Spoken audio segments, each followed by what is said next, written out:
pas soulager ma peine en devenant celle qui joue dans mes scènes. Je devrais m'occuper de moi tout seul. Vais-je réussir à aimer ma gueule? Ça fait des millions d'années que se joue cette histoire insensée qui fait de nous des personnes séparées et sur la croix. Je parle d'une expérience, une expérience qui a été faite. En fait, ça me ramène vraiment à quand j'étais plus jeune, donc il y a quasiment 10 ans, peut-être un peu plus même, lors de l'écriture de mes premières chansons. Parce que là, ça fait longtemps que j'en ai plus écrit, en fait. Et je me rends compte que donc il y avait un truc qui me venait, qui était très subtil en fait, que j'avais du mal à partager. Bon, surtout quand j'étais très très jeune, quoi. J'avais vraiment des espèces de nuages un peu flous sur des ressentis. Et puis petit à petit, ça s'est un petit peu concrétisé dans l'expérience, dans le vécu. Et en fait, bon, il y a ces chansons qui me sont venues sans que je réfléchisse en fait. C'était pas justement la réflexion, tu vois, le résultat d'une réflexion, d'une étude, des choses. C'est vraiment pour moi un enseignement en fait. Voilà, un enseignement pour moi.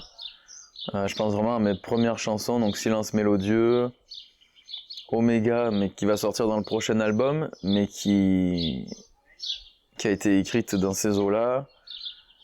Et même Synchronicité, mais toutes en fait, qui témoignent en fait de clés quoi, des clés, des façons de décrire la réalité qui nous permettent en fait, enfin qui me permettent moi en premier lieu d'abord, d'être rassuré, d'être plus proche de ce que je crois être la vérité.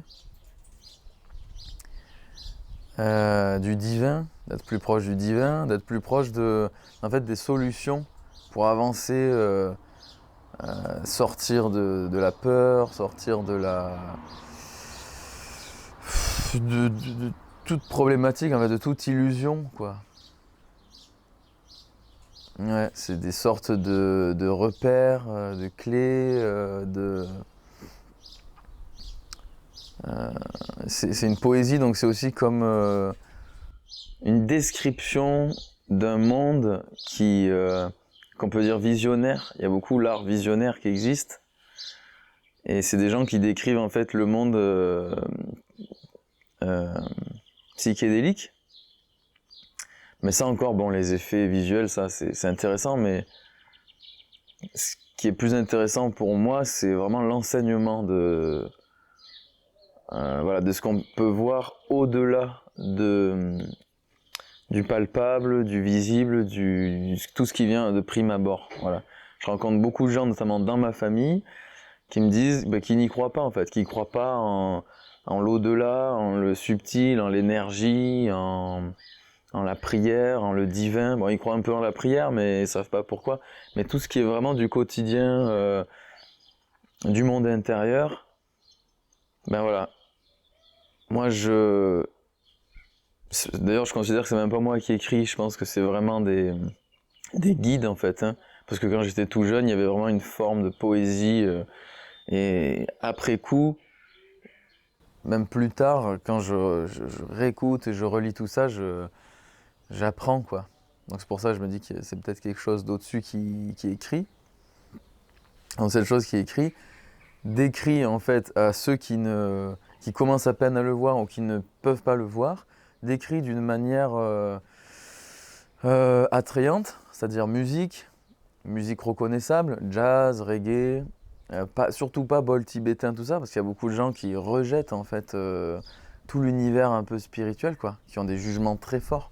Donc du coup là on est sur du reggae, de la bossa, de la chanson française, donc on s'en fout, on danse, tu vois.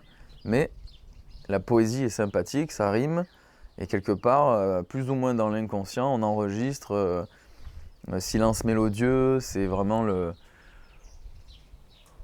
le silence de la méditation. Donc le silence mélodieux, c'est un oxymore qui t'amène à...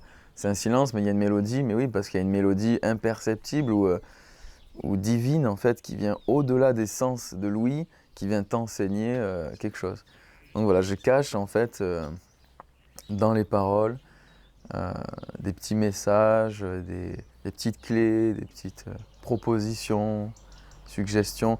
Alors il y a des gens qui sont vraiment ouverts à ça, et c'est mon public, clairement, qui, bam, ils me reconnaissent, ils viennent me voir et disent j'ai entendu dans les paroles, j'ai compris le truc, j'adore, ça me fait vibrer, et je vis ça au quotidien, donc là c'est magnifique. Et puis il y a les autres qui écoutent, et ça fait un petit... ça sème des graines, et ça décante, quoi. De s'échanger de ce qui nous fait vivre. La vie est longue et infinie, alors profitons aujourd'hui. Enflammons-nous encore une fois et à genoux remercie-toi. Oh, au vent volent vos voix vives et vivantes, nous ravivant de volonté. Vous, les vendeurs de vouloir, vous, alors avides de tout voir. Jamais le grand tissu ne se froisse. Je ne connais pas l'angoisse, seulement la musique de l'espace. Pour moi, on est divin, vraiment, et on en doute beaucoup, quoi. Parce que c'est trop grand, peut-être. C'est trop fort, c'est trop... Enfin, moi, j'ai des parties de moi qui disent, mais... si je m'abandonne dans le côté divin, il y a un truc qui dit c'est trop grand, c'est trop fort, trop de responsabilités, qu'est-ce que je fais, bon, voilà. Cette partie-là qui parle, qui dit non, peut-être pas, je doute ou quoi, ça c'est ce que moi j'appelle l'illusion. Au quotidien, on a vraiment le choix en fait entre à chaque occasion, à chaque épreuve, ou même où il n'y a pas d'épreuve, hein, une journée normale, tranquille, d'être vraiment dans le divin en soi, et on le connecte beaucoup plus par le silence. C'est pour ça qu'on parle autant de la méditation, du silence intérieur et tout. La prière aussi, bien sûr. Moi, je pratique beaucoup méditation, prière, pour rester connecté à mon soi supérieur, et donc au divin, en fait. Et le divin, c'est ça qui est magnifique, c'est que c'est au-delà de toute religion, quoi.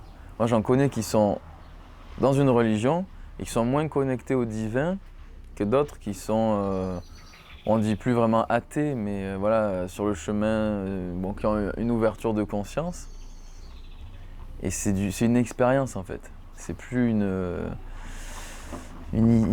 envie, une idée, un concept. Et donc, voilà, le divin, c'est infini, difficile. En fait, le divin, il est impossible à appréhender avec le mental, en fait. Voilà, c'est ça le truc. Donc c'est l'infini, c'est l'incommensurable, c'est le tout-puissant, c'est l'infini dans l'abondance aussi, c'est l'ineffable, c'est l'amour absolu, l'amour absolu. Et tout ça, en fait, c'est en nous, quoi. C'est vraiment nous, c'est notre essence. On est vraiment fils de ça. Bon, il y a plein de textes qui parlent de ça, hein, fils de l'homme, machin. On est vraiment fille et fils de ça. On peut vraiment incarner ça, ou alors se laisser happer et incarner l'illusion, ce qu'on appelle l'illusion, l'ignorance. C'est pour ça qu'il y a tout un cheminement de ce qu'on appelle les Bouddhas, les Bodhisattvas, donc c'est-à-dire on part de l'ignorance, on ne sait pas qu'on est d'essence divine et que notre nature c'est vraiment d'aimer et de servir. Et du coup on a l'impression d'être séparés, et ça c'est aussi donc voilà, vraiment le propre de l'illusion, de croire que c'est... Parce que c'est vrai que ça paraît vachement réel avec les yeux de chair, que tu es une autre personne. Et que tous les humains sont des individus à part entière qui n'ont rien à voir avec nous et qui vont avoir une interaction hasardeuse. Peut-être ils vont nous agresser, peut-être ils vont nous aimer. Ça, c'est l'illusion en fait. Et du coup, voilà, il y a ce cheminement vers petit à petit la conscience de ce qui est, de la réalité. C'est vrai que c'est très sensible comme sujet, ça fait mal à beaucoup de gens de parler de la vérité, de la réalité. C'est très bancal en fait comme concept, comme sujet, parce qu'il y a beaucoup de religions qui ont essayé d'inculquer une réalité, une vérité par la violence. Et du coup, voilà, c'est vrai que c'est très sensible, mais moi, c'est comme ça que je vois les choses, c'est qu'il y a une coquille d'illusion et que quand on gratte, il y a la vérité. Et voilà, après, j'accepte qu'on ne soit pas d'accord avec ce concept-là. Moi, c'est ce que je vis. Et du coup, ben voilà, petit à petit, à force d'avancer vers la réalité, donc à la fois qu'on est divin et un. On est un. Mais aussi avec les objets, avec tout. Moi, j'expérimente depuis de plus en plus, là, surtout depuis 1 an, de manière très consciente, l'interaction entre la pensée, la vibration. Donc je fais des expériences, en fait je pratique volontairement donc une modification de ma vibration, de mes pensées. Donc par exemple, je sais pas, moi je reçois une info comme quoi j'ai une amende, je dois payer 350 €. Je sens que je suis pas content. J'observe, c'est une partie de moi qui croit en la pauvreté, tu vois. Parce que si j'étais millionnaire, 350 €, ce serait 10 centimes, j'y penserais même pas. Je passerais à autre chose rapidement. Je vois le truc, et du coup je choisis consciemment de vibrer la richesse. De dire 350 €, c'est ok, c'est rien, mais j'essaye vraiment de pas rester en surface, quoi. J'essaye de vibrer ça profondément. Du coup, je me libère de l'illusion en faisant cette pratique-là qui peut prendre beaucoup de temps. C'est vraiment, il faut beaucoup de discipline, pour moi en tout cas, pour vraiment changer de taux vibratoire profondément. Remplir ma coupe, comme on dit dans la Bible, que ta coupe soit pleine. Donc dans une situation, ça peut être l'argent, ça peut être justement une copine avec qui tu as envie d'être, qui commence à flirter avec un autre, et tu te sens super mal, quoi, hyper jaloux, hyper mal. Et là, si tu pratiques bien, tu transformes toutes ces eaux polluées là, tu vois la source de ton mal-être et tu dis non, mais moi en fait j'ai déjà ce que je cherche chez cette femme, je l'ai en moi, encore une fois par cette connexion au divin, je l'ai en moi. Alors chacun sa pratique, moi j'ai des phrases qui fonctionnent, le divin afflue en moi, et en fait, faisant ça, je me libère ma coupe de l'illusion, du poison, des toxines, toutes les douleurs émotionnelles. Ça prend plus ou moins longtemps. Et je me remplis volontairement par... C'est vrai que c'est un petit effort au début quand même. De la vérité, quoi. Du divin. C'est que je suis en paix, quoi. Le divin ne peut pas être perturbé. Je suis l'amour. Je suis... ce que je cherche, c'est chez cette femme, en fait, je l'ai en abondance infinie. Au contraire, je peux le donner. Voilà, pareil pour l'argent. Je crois que je suis pauvre parce qu'on me demande de l'argent, mais en fait, Dieu, il a créé tout sur Terre. Il a créé tous les univers et d'une matière qui vient de... On est en train d'étudier la matière, tu sais, du vide, là. Et là-dedans, à ce qui paraît, dans un micro-millimètre, on peut générer de l'énergie pour le monde entier. Enfin, on est de cette source-là. Donc voilà, quand on arrive vraiment à se connecter à l'infini de l'abondance, du coup, voilà, on peut se libérer donc de ses peurs, et on se reconnecte. Ça, c'est la vérité. Donc c'est vraiment une distinction entre l'illusion et la vérité. Et donc du coup, pour revenir sur ce que je disais par rapport à l'unité, vite fait pour terminer sur cette question, c'est qu'en pratiquant ce genre d'exercice là que je viens de décrire, je vois que déjà moi je me sens mieux rapidement, mais bon ça on pourrait dire c'est juste un travail psychologique, mais l'expérience, c'est là que vraiment c'est hyper émouvant et hyper, voire choquant pour l'esprit, de faire l'expérience suffisamment profondément pour voir que la matière, le manifesté et les gens inclus obéissent à ta nouvelle direction. Voilà, moi j'ai dit, je me suis connecté à la richesse et je suis passé d'un chiffre négatif en termes d'argent, à cette époque-là j'étais endetté, à très rapidement positif, et bon, j'ai atteint un niveau finalement je sais pas moi dire, de stock, tu vois, dans mon compte en banque que j'avais jamais atteint de ma vie en 30 ans, et en pratiquant comme ça en quelques mois, quoi. Donc j'ai vu qu'il y avait une réponse, et donc c'est pour ça que c'est la preuve qu'on est un, quoi, que c'est nous en fait, que cette fameuse projection avec cette fameuse étincelle divine dont tu parlais, c'est vraiment comme le projecteur du cinéma là, avec l'écran, tu sais, avec la pupille, là, je sais pas comment on appelle ça, là, le truc qui projette la lumière, et du coup on voit le film sur le mur, là. Je sais pas du tout les termes techniques, mais voilà, ce que tu vibres, vraiment, moi c'est ça que je vois. Alors des fois j'en doute complètement, là je le dis comme ça parce que j'ai un espace pour partager, et ça me touche beaucoup d'ailleurs d'en parler. J'en fais l'expérience souvent, et des fois aussi, souvent, je rencontre des parties de moi qui en doutent, quoi, qui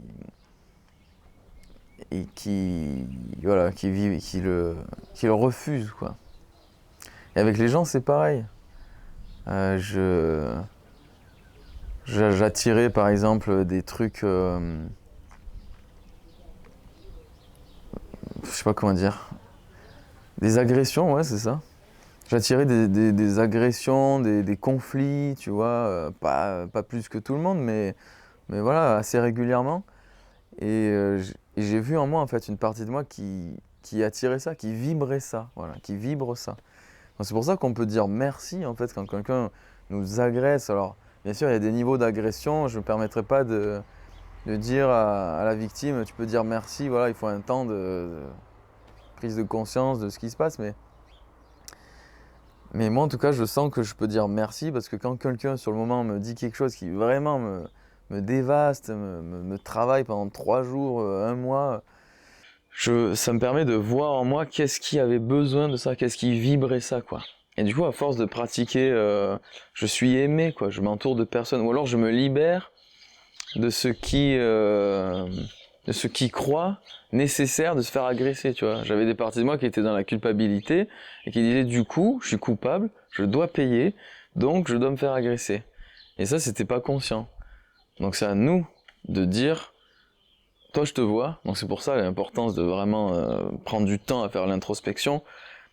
Toi je t'ai démasqué, est-ce que tu es vraiment au service de l'amour, ou à mon service et au service... Parce que justement, encore une fois, soi et les autres c'est la même chose, l'unité. Donc si tu es au service de moi, tu es au service des autres. Il n'y a pas je vais lui voler, je vais lui pomper de l'énergie, comme ça sera à mon service. Jamais de la vie. On détruit tout le monde comme ça. Donc voilà, je vois ça, je me libère de ça. Et du coup, les gens, ils obéissent, quoi. Enfin, c'est pas eux, mais c'est la trame divine, on va dire, vraiment la matrice, quoi. Et du coup, les gens, et d'un coup, un beau matin, tu les vois, ils sont là, je t'aime, tiens, j'ai un cadeau pour toi. Moi, je pratique, j'ai beaucoup d'émotions d'ailleurs qui montent. Je pratique, j'oublie, tu vois, je me repose, je pars dans mes trucs, mon travail. Et d'un coup, les gens, ils sont là, comme hier soir, quoi. Ils viennent en masse, j'adore ce que tu fais, on t'aime, tiens, cadeau sur cadeau. où il y a même des parties de moi du coup qui n'étaient pas trop prêtes, qui n'avaient pas trop l'habitude quoi, de recevoir autant, mais je l'avais demandé, donc voilà.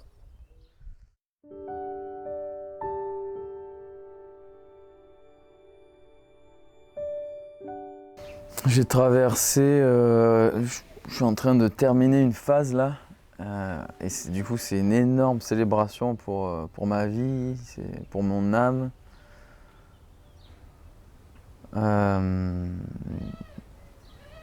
C'est une énorme célébration parce que pendant la traversée, vraiment beaucoup de fois, très souvent, je me suis dit que j'en sortirais jamais quoi en fait. C'était dur quoi. C'est vraiment le dur, j'avais jamais vécu ça, en tout cas dans cette vie. Et bien sûr, du coup, je crois que ce qui m'a fait vraiment mal, c'est cette culpabilité-là.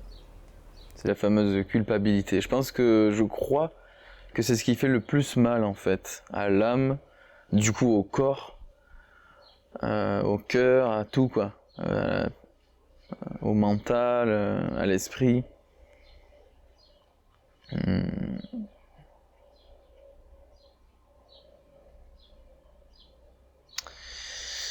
Ouais, pendant 4-5 bonnes années, j'ai vraiment accueilli en moi de la colère, une intensité, des fois c'était de la haine,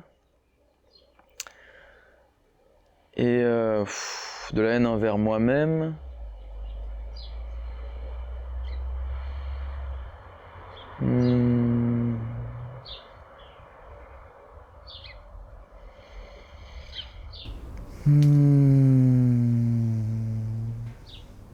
Voilà. J'ai l'impression que à chaque fois que j'ai un conflit avec quelqu'un, donc qui me permet encore une fois de voir ces émotions atroces qui sont en moi, qui étaient déjà en moi en fait. C'est ça le truc. C'est comme le dit Don Miguel Ruiz avec les accords toltèques et plein d'autres. On peut pas, je crois qu'on peut pas vivre une émotion qui n'était pas déjà là dans notre inconscient en fait. Donc c'est pour ça qu'on ne peut que être reconnaissant quand quelqu'un nous permet de le voir en fait. Le truc, il me fait chier, il me saoule, c'est des gens qui me prennent la tête et tout. C'est plus du tout possible en fait quand on commence à voir en nous, quand on commence à voir un peu tout ce qui se trame en vérité quoi. C'est plus possible. On est responsable en fait. On devient vraiment responsable de... Lui, il vient mettre en lumière chez moi une souffrance, c'est non pas il me fait chier et machin, c'est quand il a dit ça, ça a mis en lumière une souffrance qui était déjà là. Et du coup, bah voilà, c'est moi du coup qui ai créé ça parce que je voulais voir ma souffrance, parce que je voulais avancer. Donc du coup, on devient adulte là, on dit bah voilà, moi je voulais avancer, j'ai vu. Alors des fois, même si on a conscience, c'est tellement violent que on retombe dans l'enfant quoi, dans le c'est lui, manina. Du coup, voilà, pour moi, la notion de culpabilité et de pardon, elle est dans ce truc-là, quoi. C'est vraiment, moi, ce que j'ai vécu, c'est les autres m'ont permis de connecter en fait une culpabilité qui était sous-jacente, qui était là depuis très longtemps, générationnelle, intergénérationnelle, chez certains membres de ma famille, et qui ont cultivé ça, malgré eux, bien sûr, un peu aussi volontairement, bien sûr, parce qu'on est toujours responsable, et qui l'ont légué. Et bah, du coup, c'est l'occasion de les pardonner, parce que c'est un fardeau atroce, c'est un fardeau de mort. Mais bon, j'ai aussi la responsabilité, moi, de m'être incarné dans cette famille-là, avec ces vibrations exactement, et du coup, finalement, en fait, dans l'unité, enfin, dans cette notion d'unité, de responsabilité, quand elle commence à être intégrée à un certain niveau, le pardon, c'est pas un effort du tout déjà, c'est pas possible. C'est pas un... Je sais pas comment dire. Pour moi, ça vient naturellement après avoir nettoyé.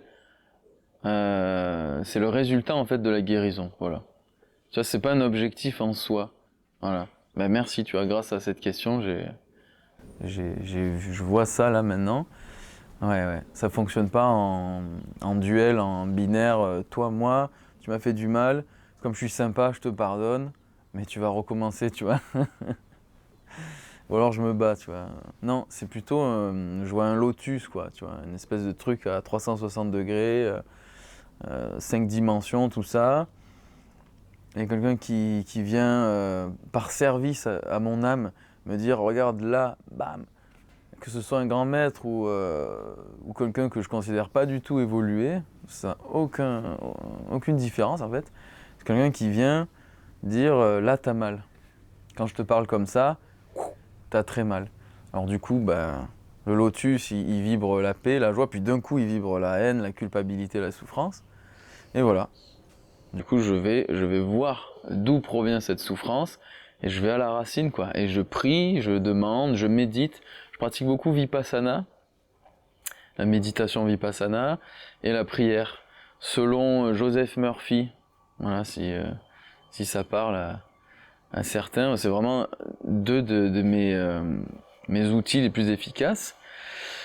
Ou alors je parle avec d'autres gens, tu vois. Ça c'est très efficace aussi, la CNV, quoi. Je vais voir quelqu'un et je dis, ben voilà, moi j'ai eu telle interaction avec un tel, j'explique tout, et en fait on fait une écoute empathique. Et je dis, ben là j'ai énormément de culpabilité, énormément de haine. Souvent la haine et la colère proviennent de la culpabilité, ou de la peur, ou de la tristesse. Et voilà. Et en fait, je vais voir à l'intérieur de moi pourquoi est-ce que je me sens coupable. Alors des fois, c'est des trucs vraiment karmiques, très profonds. Donc c'est un peu plus long à mettre en lumière et à guérir. C'est vraiment physique, quoi. Pendant ces 5 années, là, j'avais vraiment des douleurs physiques terribles, quoi. Vraiment des tensions. Tu sais, après, t'as le corps qui se tord, qui se désaligne, quoi.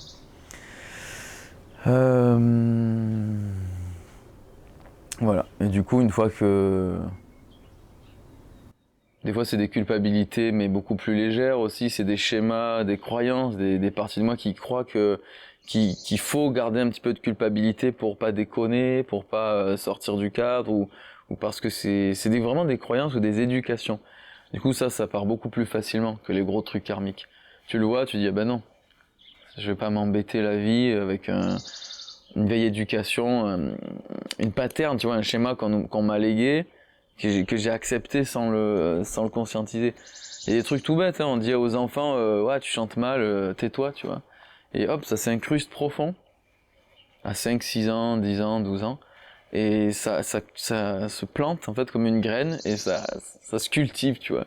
Et à 20, 30 ans, l'enfant de jadis, il arrive et ouais, chante-nous un truc. Ah ben non, moi je sais pas chanter, tu vois. Pourtant je t'ai entendu, t'as une super voix et tout. Et en fait c'est encore la voix du père ou de la mère qui résonne de j'avais 6 ans, il m'a dit que je savais pas chanter, ça m'a tué. Et voilà, donc c'est pour ça qu'on fait de la thérapie, voilà, tac. Et donc voilà. Je crois que ce que j'ai découvert ces derniers temps, grâce à ce long chemin de souffrance dans la culpabilité, c'est que la culpabilité ne sert à rien. Voilà, et ça, pour moi, ça a été une révélation énorme en fait. C'est grâce à Joseph Murphy qui pratique en fait des prières en lien avec la Bible. Il prend des psaumes et il les traduit selon son cœur. Et c'est du petit lait, c'est du nectar. Et il dit vraiment la culpabilité. Du coup, j'ai pratiqué la culpabilité, je m'en libère totalement, je le décide parce que ça ne me sert pas du tout. Et j'ai vu des parties de moi qui gardaient la culpabilité parce qu'elles pensaient que c'était utile. Comme ça fait partie de la diversité, il faut un peu de tout, tu vois.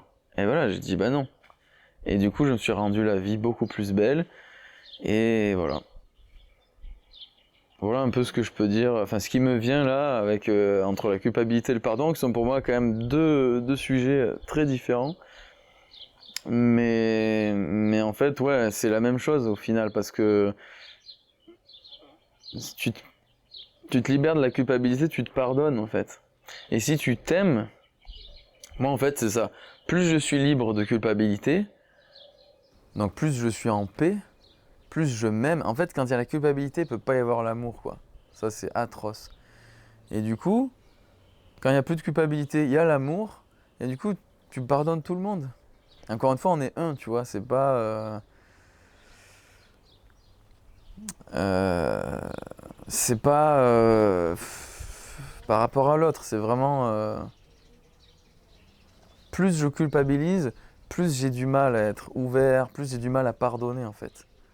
Plus je suis irritable, plus je suis colérique, et plus mon cœur il est fermé en fait. Les nuits scabreuses du noir de l'âme, où j'ai déposé mes pieds comme un lotus, après les morts intérieures et le vacarme, départ de moi embrasé par Horus, et dans la divine alchimie de mes sens, croiser le fer et respirer plus. J'ai beaucoup entendu parler. Alors moi, la relation que j'ai avec, de prime abord avec ce concept-là, ce terme, s'il revient souvent, c'est qu'il y a quelque chose de vrai, quoi. Pour moi. Hein. Après,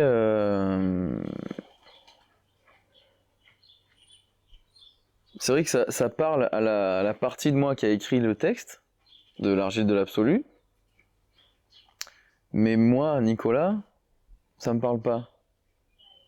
C'est pas un terme parce qu'en plus, bon, parce que c'est très mental en fait, mais il y en a beaucoup en fait qui en parlent au moment de l'éveil. Ils disent c'est les derniers, en gros, ce qui se dit, c'est que c'est les derniers gros karmas qui sortent juste avant de s'éveiller. Ou alors c'est conséquence de l'éveil, quoi. Il y en a d'autres qui disent après l'éveil, la lessive ou un truc comme ça. Il y a un livre qui a ce nom-là, je crois. Moi, je l'ai jamais lu. Je dis ça avec beaucoup de pincettes. Mais moi, j'ai traversé une période extrêmement difficile.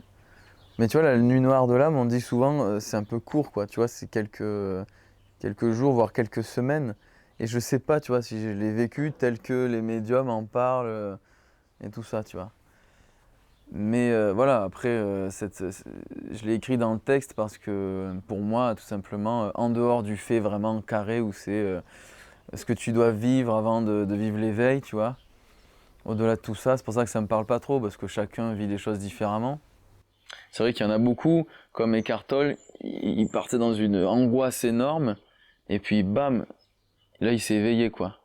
Donc peut-être c'est ça, voilà. Mais moi, tu vois, je vois pas de moment où je suis plus éveillé, moins éveillé. Ce que j'ai vécu, clairement, c'est que j'étais vachement dans la lumière et dans vachement haut en vibration. Il y a 4 ans, j'étais, comment dire, tout le temps en pratique, tout le temps à aider des gens, à essayer de les aider, à pratiquer des noms divins. J'étais à fond tout le temps. Très pur, je dormais très peu, je mangeais presque pas, je faisais des phases praniques, j'étais à donf de donf. Et en fait là j'ai une amie, une sœur d'âme, vraiment une âme sœur quoi du coup, comme on peut dire, qu'on se suit depuis plusieurs vies quoi. C'est vraiment une personne très importante pour moi, qui a redébarqué dans ma vie parce qu'en fait on se croisait tout ça, et qui m'a dit qui m'a aidé à voir, qui m'a dit tu dis que tu es dans la lumière, tu commences déjà à transmettre des trucs alors qu'il y a ça. Et là, j'ai vu en moi en fait, j'ai commencé à aller plus en profondeur. C'est vrai qu'il y avait beaucoup de parties de moi qui croyaient que j'étais arrivé, tu vois, que j'étais éveillé, je ne sais quoi, qui sont des termes qui finalement qui veulent pas dire grand chose pour moi aujourd'hui. Et je me pensais Vishnu, quoi, tu vois. Mais en même temps, j'avais je me comprends, j'avais tellement de béatitude, quoi, de félicité, je me sentais tellement bien, quoi, tout le temps. Elle est arrivée, elle m'a dit là, il y a ça, je vois ça, tu vois. Et au début, je disais non, c'est l'autre, c'est pas moi. C'est ce que je sens de l'autre et je veux pas le sentir. Et en fait, c'était vraiment un des plus beaux cadeaux, quoi. Ça m'a permis de descendre d'un plan très superficiel. On en parlait tout à l'heure, hein, des gens qui commencent à transmettre, qui se croient supérieurs, l'ego spirituel, alors que l'intégration n'a pas été faite dans la chair et la rencontre avec l'humain, et donc souvent la souffrance et la nuit noire de l'âme n'a pas été faite, quoi. Et du coup là, grâce à elle, je suis descendu, grâce aussi à Grégory Mutombo, je sais pas si tu vois un peu qui c'est. C'est un des rares en fait dont le message c'est ça, quoi. C'est vraiment l'ascension, c'est la descente. Et du coup, bien sûr, la vie est parfaitement bien faite. Quand je commençais à découvrir tout ça et à accepter que c'était en moi, je sentais vraiment dans mon corps en fait de la colère, de la souffrance, du noir. J'entendais donc cette amie qui me disait il faut aller dedans, et la confirmation de Mutombo qui disait il faut aller dedans, il faut laisser, il faut plonger dedans, quoi. Et pour vraiment s'éveiller, tu vois, pour vraiment être dans nos baskets et pas rester en surface dans le mental, à fuir, à contrôler, tu vois, intégré dans les cellules. Du coup, je suis descendu, quoi. Putain, truc de fou, quoi. Putain. Waouh. Un mois de souffrance, t'es là, ouais. Un mois, c'est atroce, quoi. Tu vois. Un mois, c'est atroce. 2-3 mois, nanana, 6 mois, tu te dis là, bon là, il faut la famille qui te dit mais il y a un problème, ta compagne là, il faut que tu la quittes, il faut que tu arrêtes de méditer, il faut que tu respires et tout, faut que tu trouves un métier, tu vois. Moi j'étais là, je sais pas, j'étais perdu. 6 mois, 1 an, 2 ans, il y avait une partie de moi qui en a vraiment marre, quoi, qui disait c'est trop, 2 ans c'est trop, c'est pas bon, c'est pas ça, il faut arrêter. Et finalement toujours Mutombo, que du coup j'ai fait des stages vraiment avec lui où bah, c'était toujours des confirmations. Puis de toute façon heureusement j'ai des guides, quoi, je suis vraiment bien guidé, donc je suis jamais tombé dans l'alcool, dans la fumette. Au contraire, j'ai arrêté tout ça dans les moments difficiles, et j'avais toujours les bons outils, la méditation, la prière, et puis bien sûr un accompagnement au quotidien. Cette femme donc qui à la fois m'aidait à voir la souffrance, mais qui en même temps m'aidait à la guérir, quoi. Donc parfait, en fait, un cadre parfait. Bien que sur le moment, je voyais pas du tout ça comme parfait. Ah, j'avais envie de me suicider, quoi. J'avais envie d'en finir.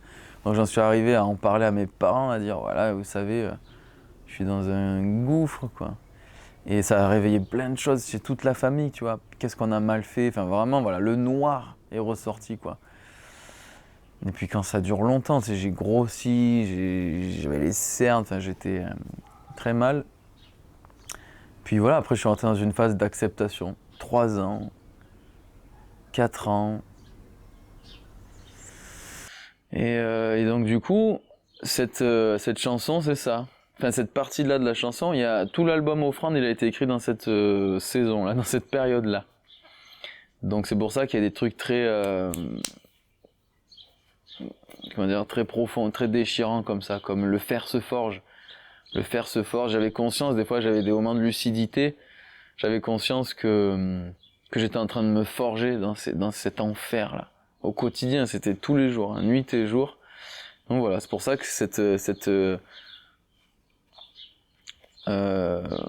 cet esprit qui écrit à travers moi, il a dit... il a vraiment sorti ce terme, les nuits noires de l'âme, parce que c'est ça, c'est l'endroit de notre âme qui est le plus noir, quoi. Et donc du coup la suite des paroles, c'est et dans la divine alchimie de mes sens, je transforme le plomb en or, quoi, en gros, quoi. Il faut y aller avec la foi de savoir qu'on est divin, qu'on risque rien, avec la droiture, la force, on est assez fort. Il y a des phrases qui tournent, qui disent que rien de... je sais plus la formulation exacte, mais en gros, il n'y a rien qu'on ne peut pas affronter, quoi.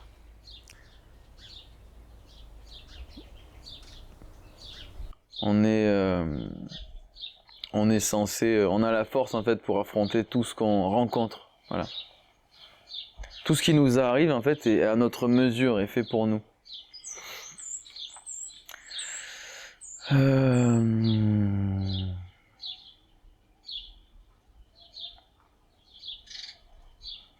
Ouais. Et ça m'a énormément transformé en fait donc voilà, moi je le vois à ma manière à moi. J'appelle pas ça une nuit noire de l'âme parce que ça a duré 4-5 ans et que techniquement c'est plus court. Mais c'était la nuit de mon âme, quoi. Et ça m'a vraiment... c'était tellement profond et tellement long que j'ai pas encore atterri, quoi. Tu vois, j'ai pas encore déployé, tu vois, tous les bénéfices. Ça va être très long encore, tu vois. C'est vraiment l'impact sur ma vie, il est encore très très long. Il faut plusieurs années pour revenir de d'une telle souffrance, quoi.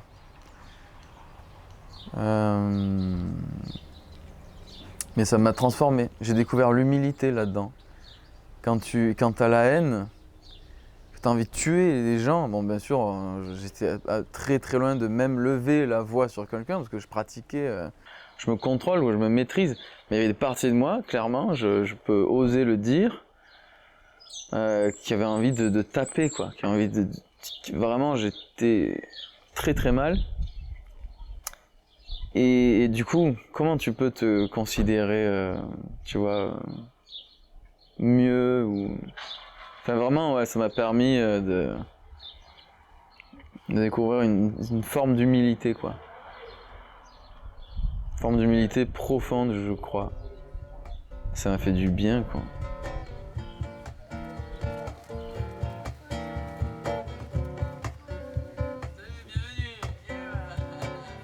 J'ai 2 premiers livres, donc des récits de voyage, que j'ai écrits comme ça dans le voyage, parce que ça m'est venu, c'était important pour moi de partager, de témoigner de ce que je vivais. Voilà, j'aime beaucoup ça en fait, vivre des trucs vraiment intenses, extrêmes enfin extrêmes. Pour certains, c'est rien du tout, mais bon voilà, pour moi, c'est vraiment très beau, plein d'enseignements. Et du coup, voilà, partager, témoigner de choses qui peuvent motiver d'autres personnes à partir en voyage, à se lâcher, à s'abandonner au flot, à écouter son intuition. Donc voilà, 2 premiers récits de voyage dans cette intention-là. Et du coup, mon 3e livre, c'est un roman, donc ça n'a rien à voir. Et donc, ce qui était important pour moi de partager par rapport à ce roman, c'est en fait en lien avec mon prochain album aussi, qui s'appelle Prophétie. Donc Prophétie, c'est dans l'inconscient collectif, c'est beaucoup quelqu'un, un médium, qui a une information sur le futur et qui la livre, qui dit dans tant d'années, il va se passer ça. Bien sûr, ça peut être vu comme ça. Moi, pour moi, c'est pas ça une prophétie. Ces derniers temps, je suis en train de découvrir, en fait, comme je te disais, en fait, l'impact que notre conscience a sur le monde, sur le manifesté. Donc, du coup, une prophétie, c'est plutôt quelque chose qu'on va créer, quoi, par une décision. La prophétie de sa vie, c'est comment tu te vois dans 10 ans. Ben c'est ça qui va se manifester, en fait, ou du moins, ça va tendre vers ça. Et comment tu vibres, ça va se manifester. Donc finalement, il n'y a plus de mystère, quoi. Donc voilà, on choisit. Et c'est ça vraiment le sujet là de ces 2 œuvres. Donc l'album Prophétie, dans ses titres, et le roman, donc qui s'appelle Dhamma, qui veut dire Dharma en fait, mais en pali, c'est la langue du Bouddha il y a 2600 ans. C'était vers l'Inde, je crois, ou je sais plus, une région par là-bas où ils parlaient le pali, le nord de l'Inde, je crois. Et du coup, voilà, on disait Dhamma. Et donc le Dhamma, c'est la voie, c'est le choix en fait de la discipline, de choisir une voie qui te fait monter en conscience, en vibration, en droiture, en justesse. Et donc j'y mets un personnage en fait en scène. C'est difficile, du coup je vais pas spoiler, mais en gros je décris un personnage et une société qui est tout à fait, on peut absolument s'identifier, parce que c'est un Français, c'est un jeune homme, ça se passe à notre époque, et la société elle est vraiment comme la nôtre au départ, et en fait il se passe quelque chose qui fait que tout tourne en fait dans ce qui est pour moi le mieux du mieux. Alors bien sûr c'est à travers mon filtre, c'est l'harmonie, c'est la guérison globale, c'est vraiment le truc absolu. Je ne sais pas s'il y en a d'autres qui ont imaginé ça, mais la résolution en fait de toutes les problématiques dans tous les domaines de toute l'humanité. Et j'entends une petite voix qui dit c'est trop beau pour être vrai, ça sert à rien. Enfin, voilà, il y a beaucoup de choses qui résistent à ça. Et pour moi, une prophétie, c'est, que ce soit à notre échelle ou à l'échelle de l'humanité, c'est oser vibrer ce qu'on veut. D'ailleurs, les maîtres, ils le disent. Je ne sais pas si tu as lu La vie des maîtres, mais ils disent tant que vous vous voyez rampant, vous ramperez. Eux, ils marchent sur l'eau. C'est des scientifiques qui ont rencontré des maîtres qui sont capables de prouesses. Ils disent, et si un jour vous vous voyez volant, vous voyez droit, vous voyez debout, vous voyez tout puissant, vous pourrez tout faire, toute chose et encore plus, tu vois, comme Jésus. Ben là c'est ça, je m'octroie en fait tout pour moi. Je m'octroie vraiment tout ce que je peux imaginer. Et c'est ma prophétie, et ma vie s'oriente, et vraiment ça se manifeste. Donc c'est ce qu'on appelle le secret, la loi d'attraction et tout. Et on peut le faire à l'échelle globale. Donc je projette pour l'humanité ce qui me paraît le plus joyeux, le plus lumineux, le plus glorieux, le plus divin. Et à travers ce livre, en le lisant, sans effort du coup, on va...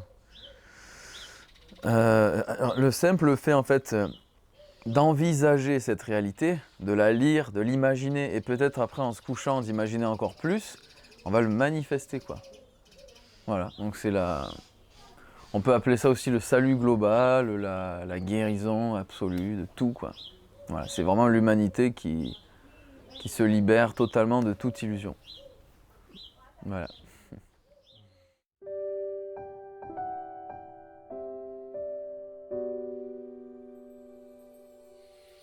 Alors, ce qui m'est venu quand tu m'as proposé l'exercice, c'est je me suis vu donc l'occasion de m'adresser à tout le monde. Et en fait, ce qui m'est venu en premier lieu, c'est j'ai pas de message parce que à la fois je fais confiance, il se passe ce qu'il faut, tu vois, et j'ai rien de... Bon, c'est un premier message, peut-être j'aurai autre chose après, mais je trouvais que c'était intéressant de le partager. J'ai rien de spécial à exprimer, quoi, tu vois, parce que je vois une évolution parfaite. Même s'il y a des crimes, des guerres, des délires, des trucs, c'est comme si je voyais... je suis dans la forêt, ça pousse comme ça pousse, tu vois, et j'ai pas mon mot à dire en fait, voilà. Ça pousse, ça brûle des fois pour rien. Il y a des animaux qui arrivent, qui bouffent d'autres animaux, et je me vois pas dire ne mangez pas le plus faible, quoi, tu vois. Tout est normal, tout est ok, tout va bien. C'est peut-être ça leur message, tout va bien. Après, est-ce que j'ai quelque chose? Je prends 2 secondes, je me dis peut-être il y a un autre truc. Ouais, si, bien sûr. Il y a un autre truc qui vient dans mes stages souvent. Et et dans les interactions avec les gens, mais surtout dans les stages, parce qu'il y a cet espace de guérison, quoi, collective. C'est vraiment une clé, un truc qui m'a énormément permis d'aimer et d'incarner ce que je suis. C'est d'oser embrasser, non pas affronter, non pas lutter, surtout pas, mais embrasser, aimer, accepter ce qui vit en nous. Voilà. Ce qui vit en nous, bien sûr, de beau comme de très difficile. Et j'ai envie de rajouter une petite précision. Quand du coup il y a une interaction, une altercation, au lieu de mentaliser, de rejeter, juste observer la souffrance et rester avec. Respirer et voilà, embrasser quoi. Embrasser ce qui vit.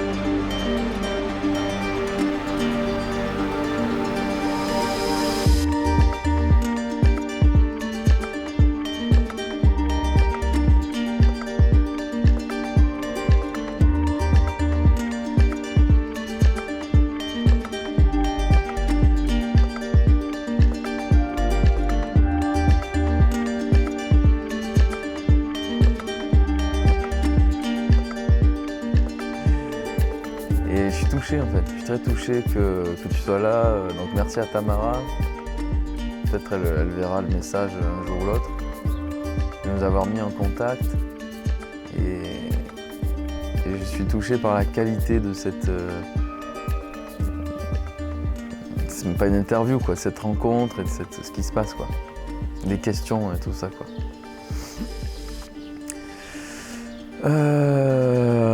Ouais, j'adore, je suis très heureux de pouvoir plonger là-dedans, quoi. Vraiment, qu'on m'offre un espace d'écoute, ça me touche beaucoup. C'est ce que je suis en train de guérir, en fait. T'as vu, hier au concert, j'ai dû leur dire écoutez-moi, rapprochez-vous, arrêtez d'aller me bouffer là-bas. Je suis en train de guérir ça.